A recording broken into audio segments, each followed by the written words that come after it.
الحمد لله رب العالمين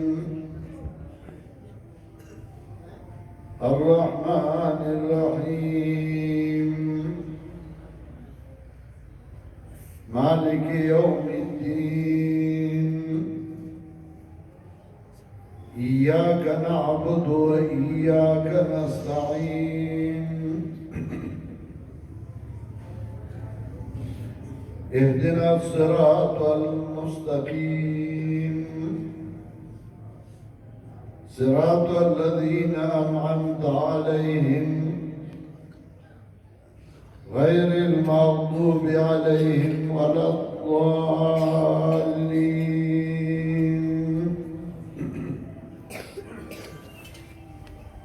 میرے محترم مسلمان بھائیوں،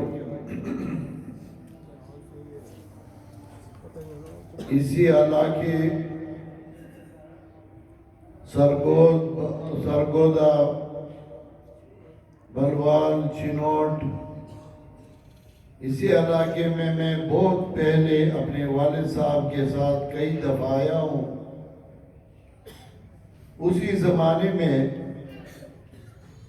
ہمارا ٹرانسپورٹ کا کاروبار تھا، تو میرے والد صاحب باہر سے چیسس منگواتے تھے اور چنوٹ میں ہم اس پہ باڑیاں بنواتے تھے۔ تو میں والد صاحب کے ساتھ آتا تھا۔ اب مجھے یاد نہیں ہے کہ ہم کس مسجد میں گئے تھے، لیکن اس علاقے کے ساتھ تعلق اور رابطہ یہ تقریباً 40-50 سال سے ہے۔ اب الحمدللہ ثم الحمدللہ حضرت مولانا مفتی عبدالرؤوف صاحب جو ہماری جماعت کے اہم ذمہ دار بندے ہیں، بہترین عالم ہیں، جب انہوں نے مجھے دعوت دی تو میں نے بخوشی قبول کیا، اور میرے دل میں یہ تمنا تھی کہ میں آپ ساتھیوں سے ملاقات بھی کر لوں گا، شاید آپ میں سے کسی کی دعا میرے حق میں قبول ہو جائے، اور ایک سورت کا درس دوں گا۔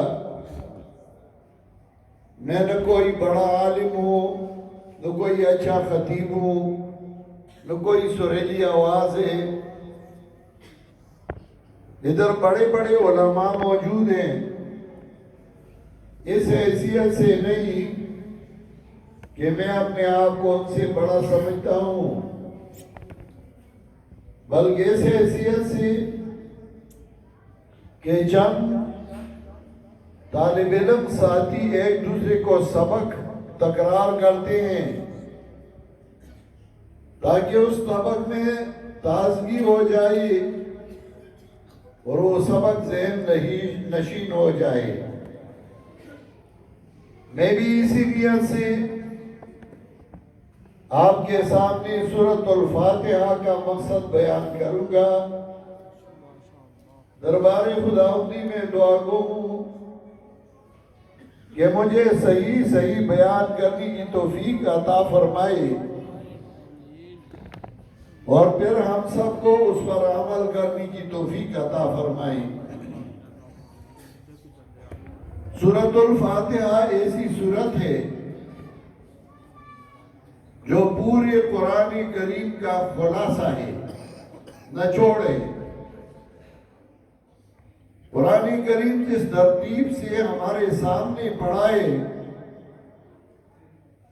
سورۃ الفاتحہ، پھر بقرہ، پھر آل عمران، نساء، مائدہ، انعام، اعراف، انفال، اس طریقے سے لوح محفوظ میں بھی تھا۔ لیکن جبریل امین جب وحی لاتا تھا تو اللہ کے حکم سے ان آیات کو جناب رسول اللہ صلی اللہ علیہ وسلم پہ لاتے جس کا اللہ تعالیٰ حکم فرماتے اور رسول اللہ صلی اللہ علیہ وسلم کو بتاتے تھے۔ کہ آیت فلان صورت میں، یہ صورت فلان صورت کے بعد ہے. اس کی مثال ایسی تھی کہ ایک ڈاکٹر جب سبق پڑھتا ہے،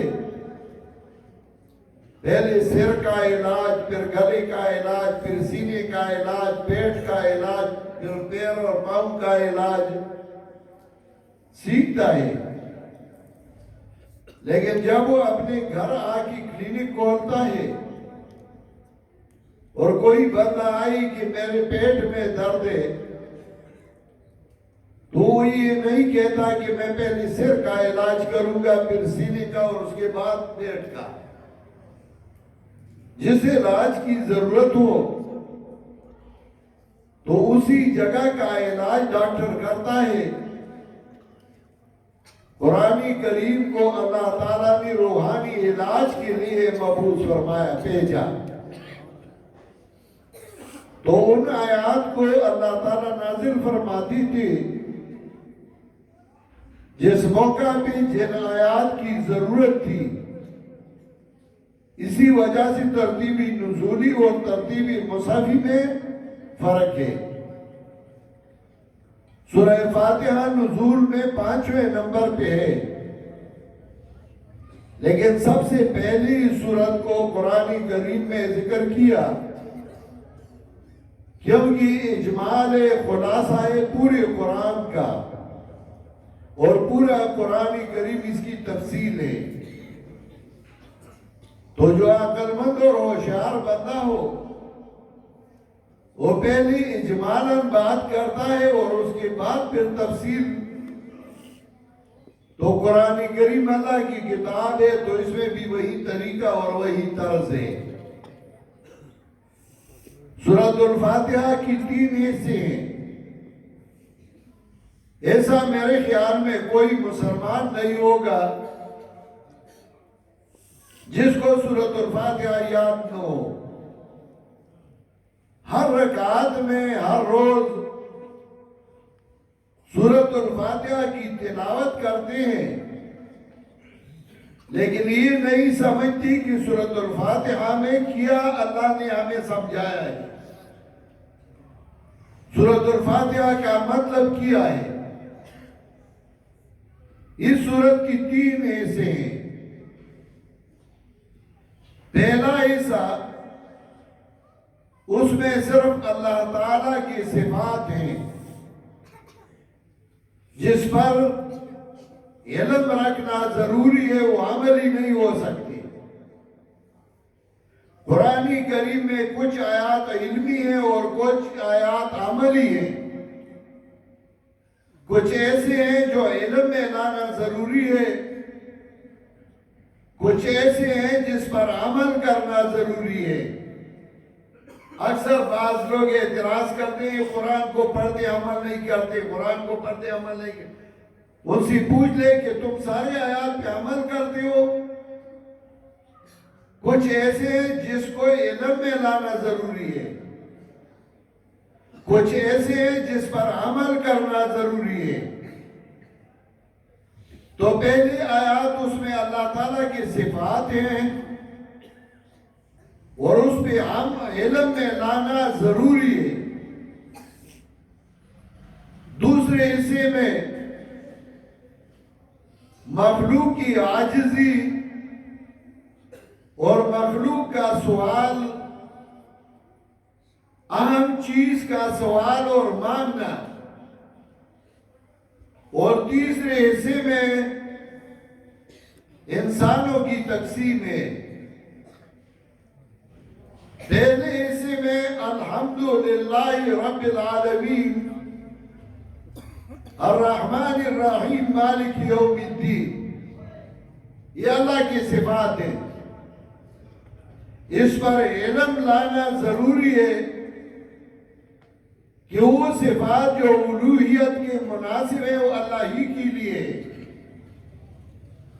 الف لام عادی ہے اور موجود اس سے وہ صفات ہے جو اللہ کے لائق ہے. صفات 3 قسم کے ہیں. پہلی قسم کے وہ صفات ہیں جو انسانوں کے لیے ہیں اور اللہ کے لیے نہیں. جیسا کہ فلاں کا اولاد بڑے اچھے ہیں، فلاں کے اخلاق بڑے اچھے ہیں، فلاں کے اولاد بڑی تکڑی ہیں، یہ بھی صفات ہے، لیکن یہ انسان کے مناسب ہے، اللہ کے مناسب نہیں. دوسری قسم کی وہ صفات ہیں جو اللہ تعالیٰ کے لیے خاص ہے، انسانوں کے لیے وہ لائق نہیں. اور تیسری قسم کی وہ صفات ہیں جو من وجہ اللہ ہی کے لیے ہے اور من وجہ انسانوں کے لیے، جیسا کہ سمیع سننے والا.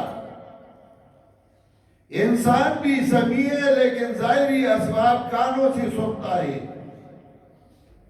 اللہ تعالیٰ سمیع ہے، سننے والا ہے بغیر اسباب ظاہریہ کے.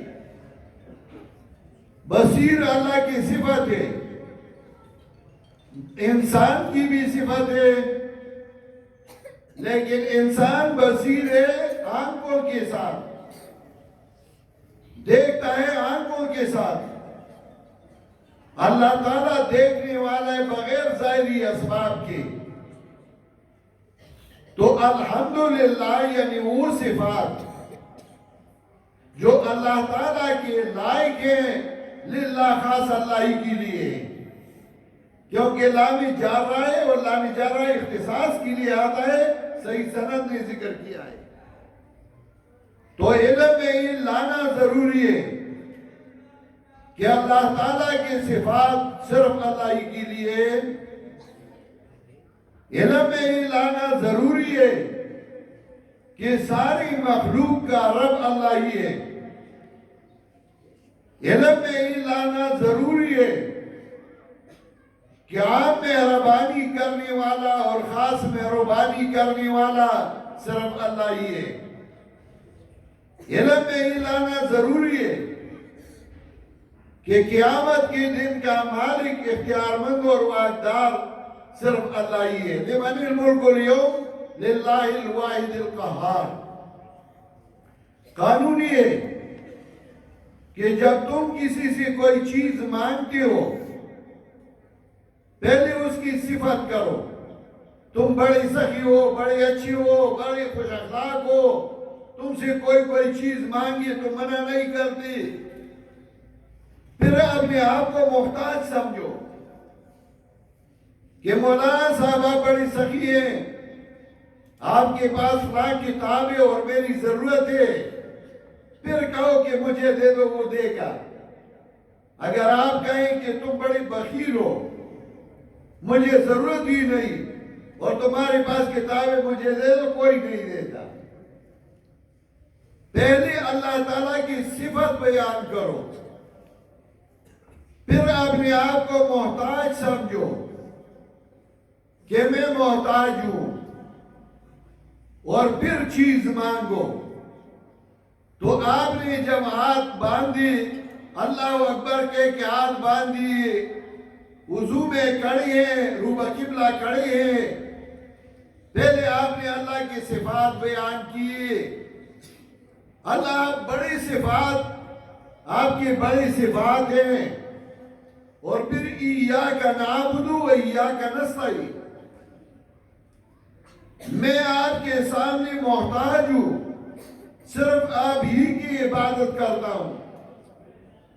ایاک مفعول کو مقدم کیا، تقدیم و محق و تاخیر یوجب الحصر والاختصاص، یعنی نعبدک ولا نعبد غیرک، صرف آپ ہی کی عبادت کرتے ہیں، غیر اللہ کی عبادت نہیں کرتے.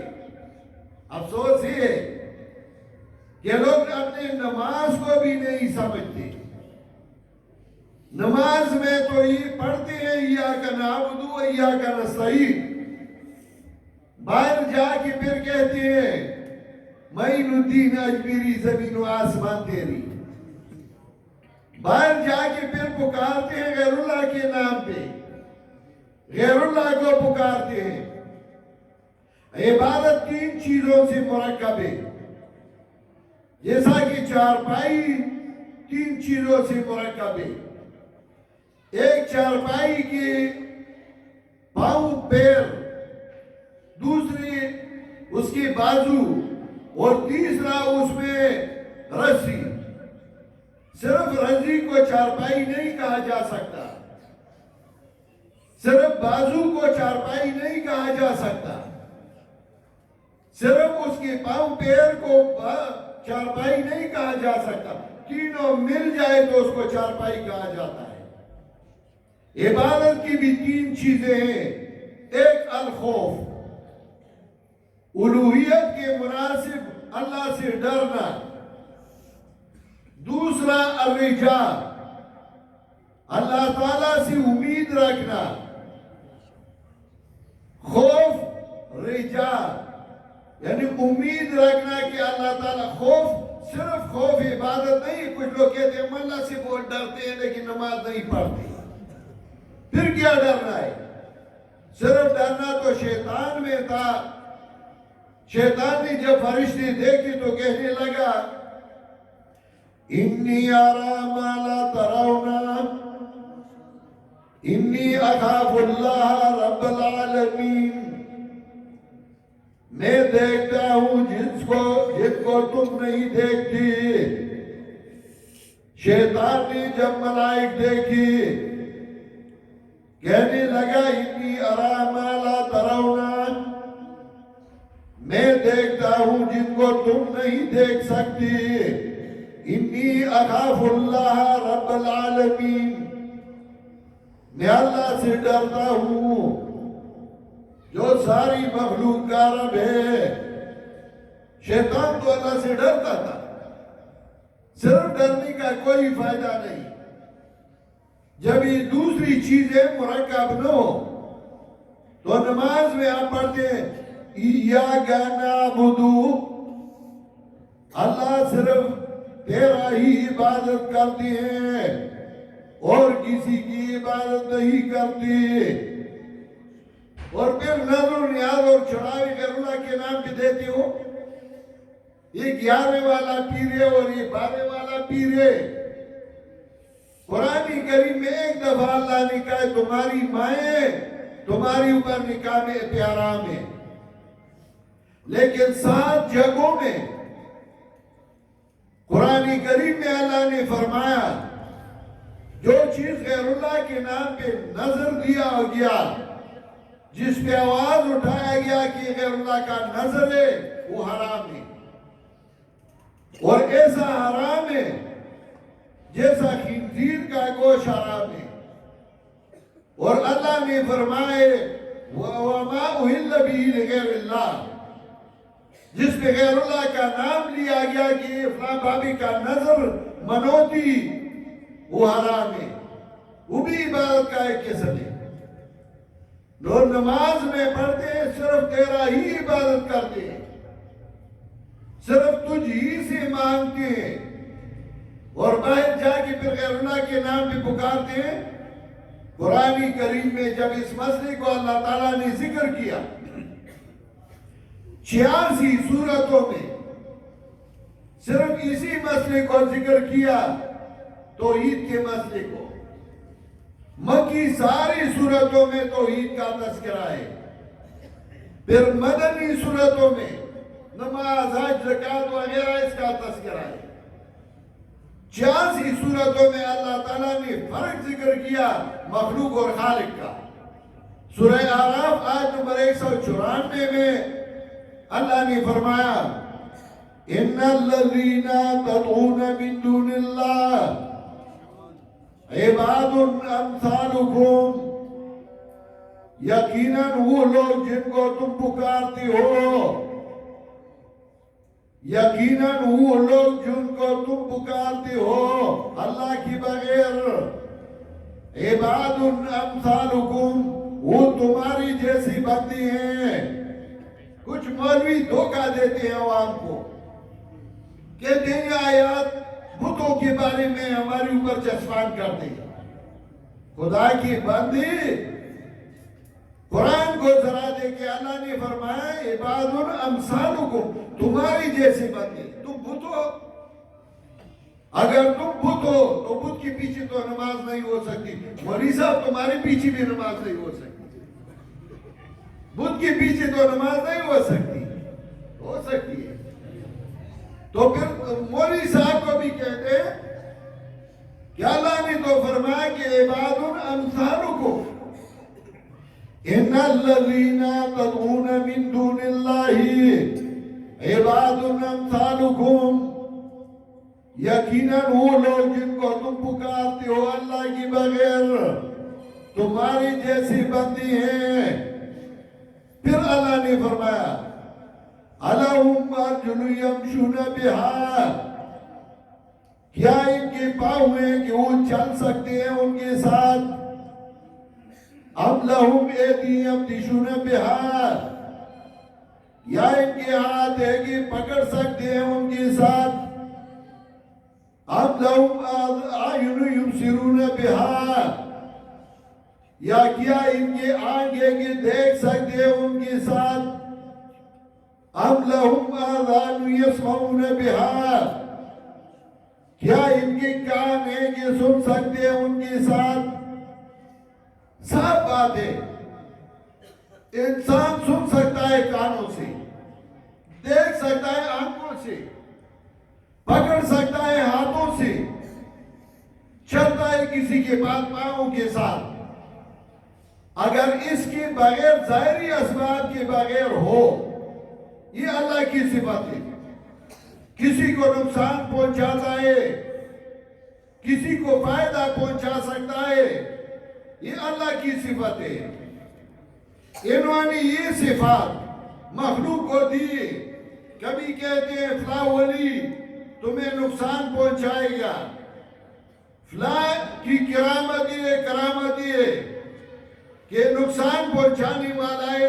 اللہ نے فرمایا سورہ فرقان آیت نمبر 3 لکھے اپنے پاس، پھر دیکھ لیں. وَاتَّخَذُوا مِن دُونِهِ آلِهَةً وَاتَّخَذُوا مِن دُونِهِ آلِهَةً. انہوں نے اللہ کے بغیر آلیہ بنائی، آلیہ پکڑی. آلیہتاً الہ اس کو کہا جاتا ہے جو جس میں تمہارا اعتماد ہو کہ وہ میری حاجت پورا کر سکتا ہے. پیرانی پیر جیلانی عبدالقادر رحمت اللہ علیہ کو تو جانتے ہو آپ سب. پیرانی پیر شیخ عبدالقادر جیلانی، جس کو یہاں پنجاب میں 11ویں والا پیر کہتے ہیں. وہ 11ویں والا پیر وہ بہت بڑا عالم تھا اور بڑا نیک بندہ اور نڈر بندہ تھا. سلطان سنجر نے اس کو خط لکھا، میرے پاس آؤ، میں تمہیں اچھا کھانا کھلاؤں گا اور پیسے دوں گا. بادشاہ کے خیال میں یہ تھا کہ ہر مولوی پیسوں کے پیچھے بھاگتا ہے اور ہوتے ہیں اکثر ایسے، تو اس کا خیال بھی یہ تھا. پیرانی پیر نے اس کو خط لکھا، چون چندری سنجری روحی بختم سیاہ باد، در دل اگر رود ہے وسیع ملک سنجرم. میرا چہرہ تمہاری چھتری جیسا کالا ہو جائے اگر میرے دل میں تمہاری سلطنت کا خیال بھی آتا ہو. چون چندری سنجری روحی بختم سیاہ باد، در دل اگر رود ہی وسیع ملک سنجرم. آنگاہ کی خبر یافتم ز ملگینی مشب، من ملگینی مروز بیک جون میں خرم. جب آدھی رات کی عبادت کی مزہ میں نے چکا، میں آپ کی پوری سلطنت کو ایک جوپی بھی نہیں خریدتا. ایسا عالم تھا اور ایسا پیر تھا، صحیح نیک بندہ تھا. وہ لکھتا ہے اپنی کتاب میں، ان کا کتاب ہے الفتح الربانی والفیض الرحمانی، صفحہ 47 پہ لکھتے ہیں کل ما تعتمد علیہ فهو الہک وکل شیء تخاف منہ وترجوہ فهو الہک. ہر وہ چیز جسے تم ڈرتے ہو بغیر اسباب کی وہ تمہارا الہ ہے، اور جس سے تم ڈرتے ہو، جسے تم تما رکھتے ہو بغیر اسباب کی وہ تمہارا الہ ہے۔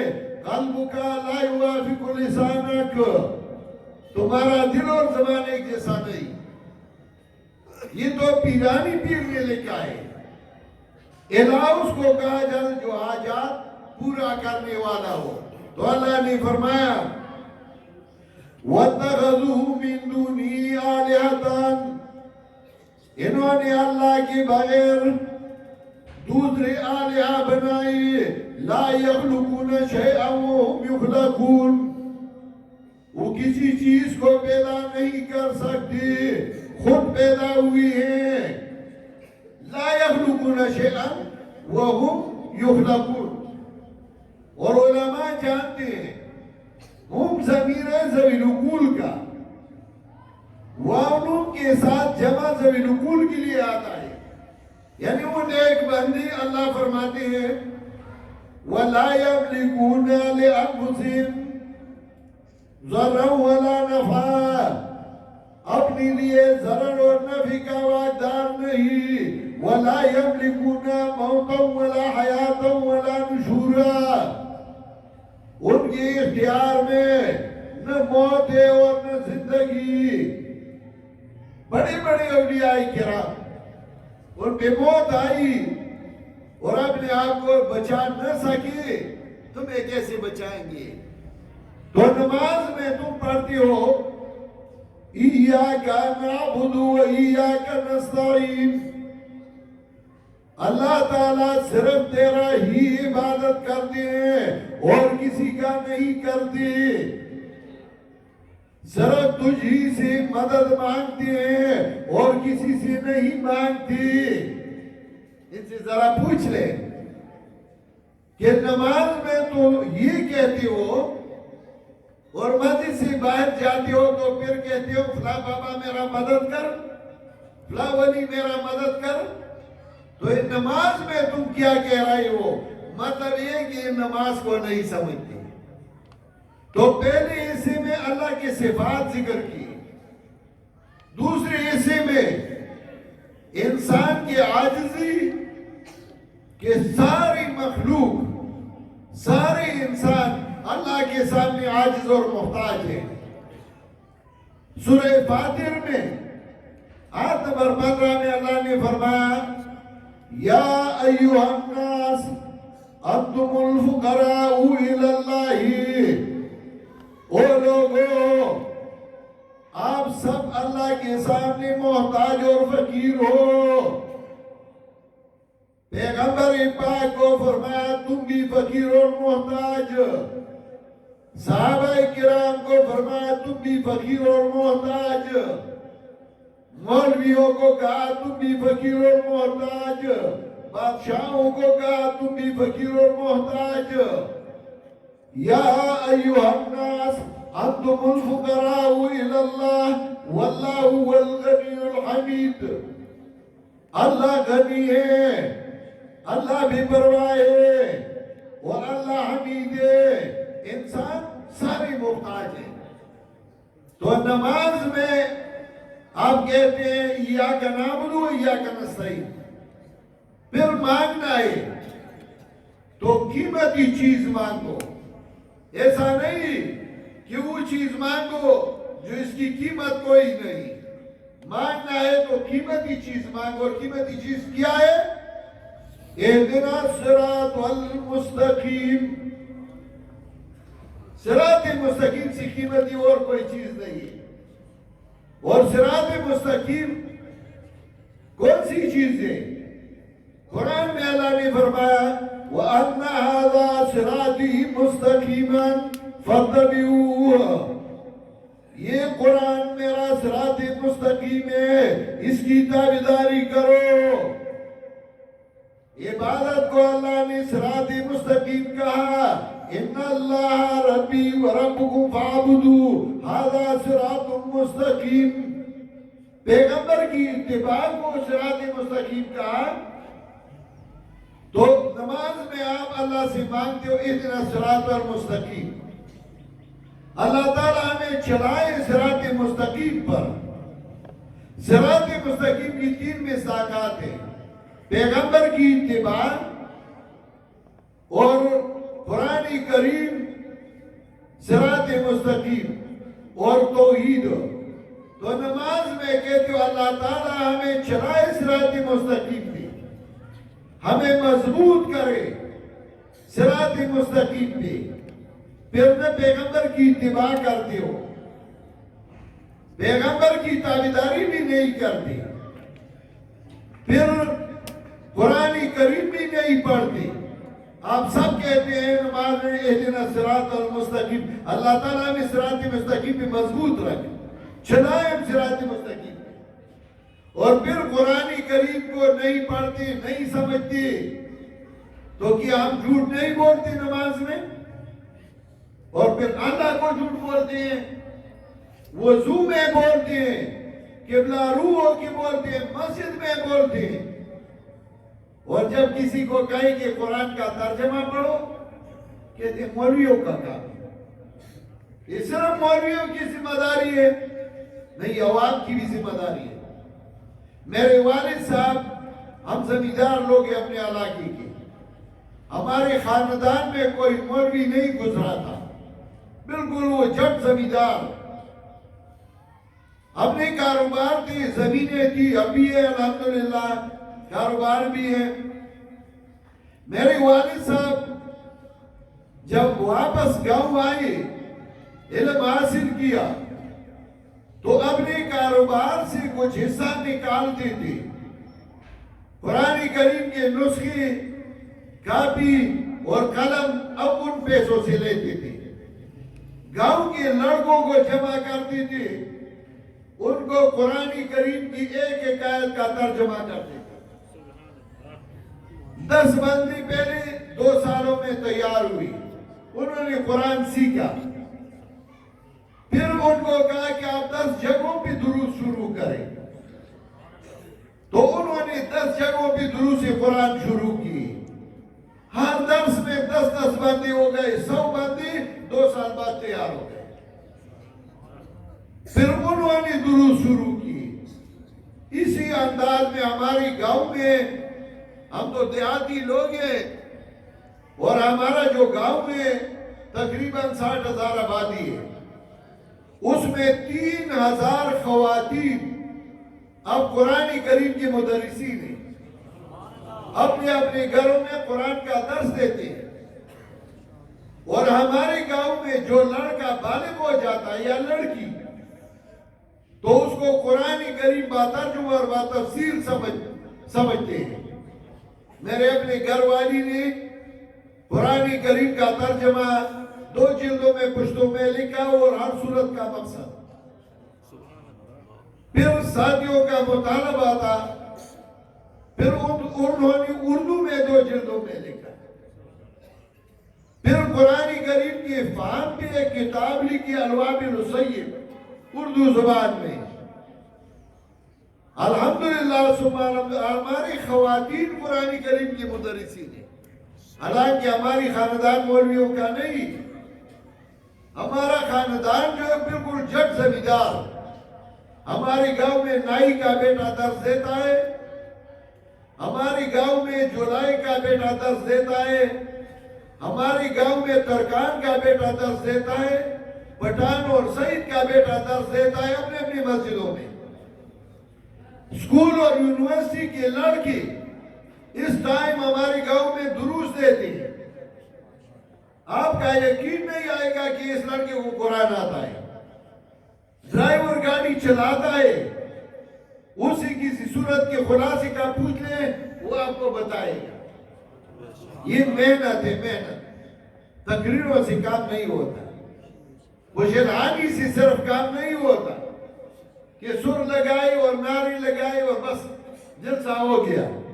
قرآن سکھانا چاہیے اس انداز میں، پہلے اللہ کی صفات، پھر انسان کی عاجزی، اور پھر انسان کا سوال مانگنا، اور قیمتی چیز کو مانگنا، اہدنا الصراط المستقیم۔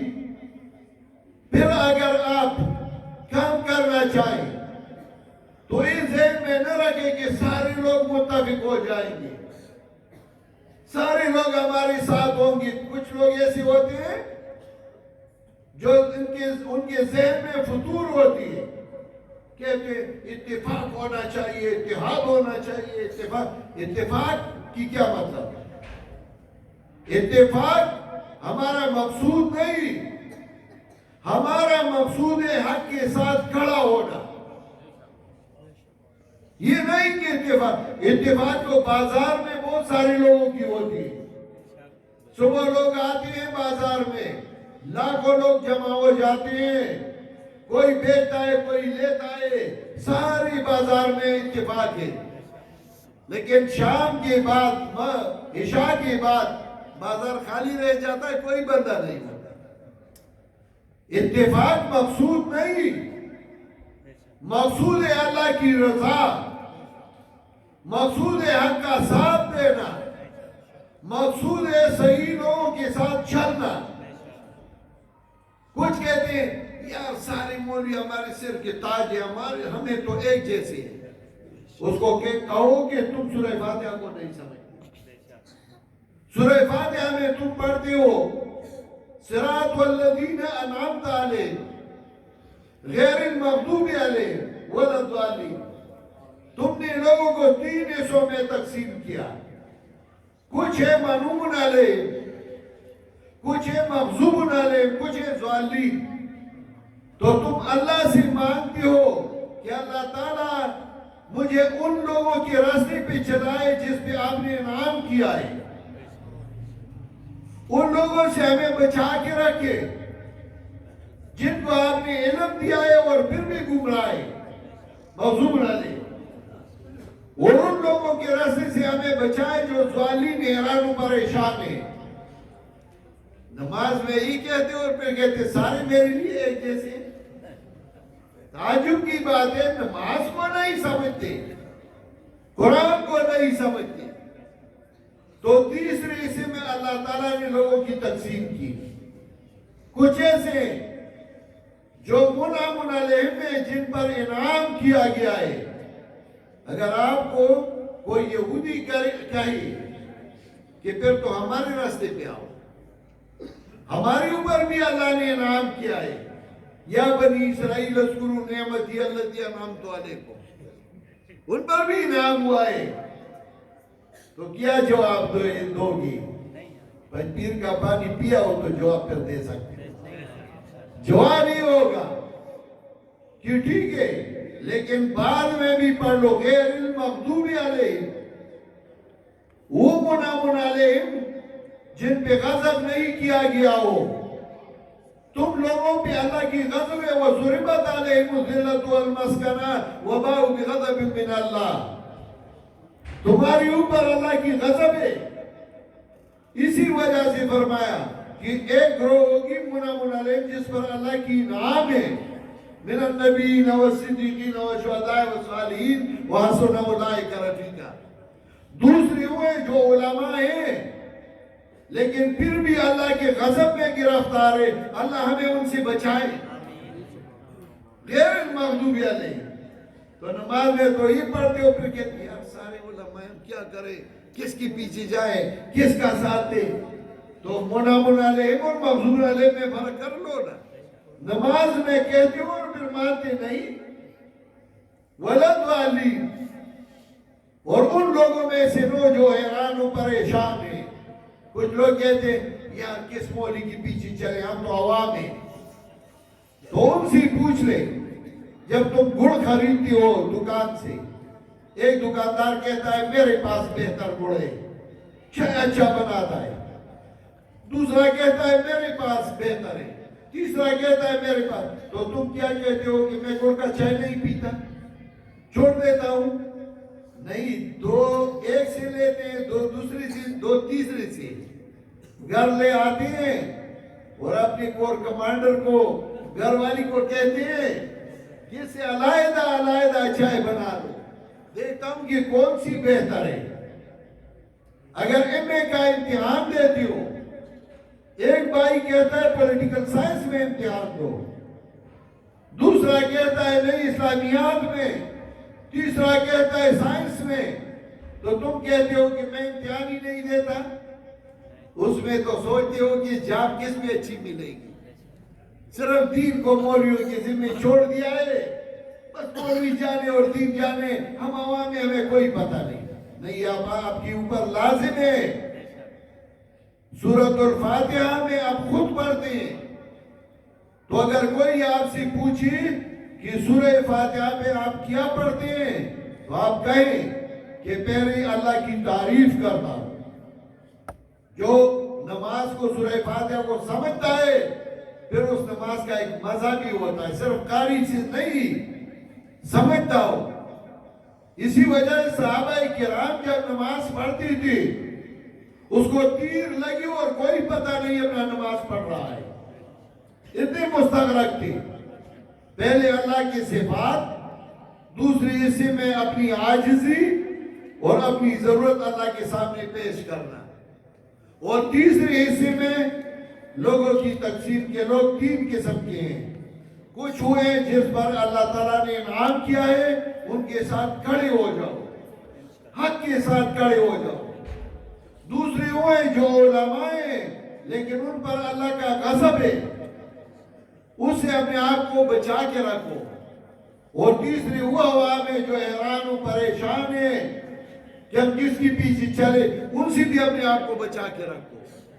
نتیجہ ہی نکلا کہ جو حق پرست علماء کے ساتھ شانہ بشانہ کھڑا ہو کے دین کی خدمت کرو۔ اس سورہ فاتحہ کا مقصد تھا، میں تو کوئی خاص مقرر نہیں ہوں، خطیب ہوں، میں تو قرآن کا ایک طالب علم ہوں۔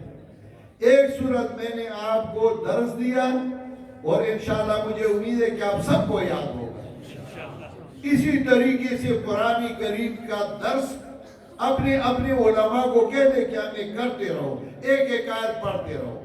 اگر اس دوران موت آئی تو دنیا سے آپ قرآن کے طالب علم چلو گے۔ اور ابو ہریرہ رضی اللہ تعالیٰ عنہ کو نبی علیہ السلام نے فرمایا تھا کن عالماً او متعلماً او خادعاً، نبی علیہ السلام نے فرمایا تھا کہ آپ یا عالم قرآن کریم سکھاؤ یا سیکھو، یا ابا ہریرہ علم الناس القرآن وتعلموا فإنك إن مت وأنت كذلك زارت الملائکۃ قبرک۔ یا قرآن سکھاتے رہو یا سیکھتے رہو، اگر اس حالت میں موت آئی تو فرشتے تمہاری قبر کی زیارت کے لیے آئیں گے۔ ایک آیت پڑھتے رہو، اپنے استاد کو، اپنے امام کو، اپنے مولوی کو یہ کہو کہ ہمیں درس قرآن شروع کرو، ایک ایک آیت، پورا سورت یا رکوع یا زیادہ نہیں، ایک آیت اس کا مطلب، اور قرآن سامنے رکھو، وہ پڑھی، پھر آپ ایک ایک پڑھتے رہو، سیکھتے رہو۔ 2 سال گزر جائے آپ پوری قرآن کو سیکھو گے، مشکل نہیں ہے، صرف تقریروں سے کام نہیں ہوتا۔ قرآن کریم کا درس، اس کے بڑے فائدے ہیں۔ ہمیں اگر کوئی دوست خط لکھے وہ انگریزی میں ہو، ہم انگریزی نہیں سمجھتے، تو پورے بلوار کے بازار میں ہم چکر لگاتے رہیں گے، کوئی بندہ ملے جو انگریزی پڑھ سکتا ہو کہ مجھے میرا خط، دوست کا خط سنائے۔ اللہ کا خط آیا ہے ہمارے پاس اور ہم نہیں سمجھتے اس کو، یہ ہماری بدقسمتی ہوگی۔ میرے عزیز بھائیوں، یہ ہم سب کی ذمہ داری ہے کہ قرآن کو سیکھیں اور قرآن کریم کو دوسروں کو سکھائے۔ اللہ تعالیٰ ہم سب کو اس پر عمل کرنے کی توفیق عطا فرمائے۔ آخر میں پھر حضرت مولانا مفتی صاحب کا بڑا مشکور ہوں کہ انہوں نے، ان کے ساتھیوں نے مجھے دعوت دی اور ہماری ملاقات کا ایک سبب بنا۔ اللہ تعالیٰ ہم سب کا حافظ و ناصر ہو۔ اللہ تعالیٰ یہ ہمارے آخرت کے نجات کا ذریعہ بنائے۔ وآخر دعوانا الحمدللہ رب العالمین۔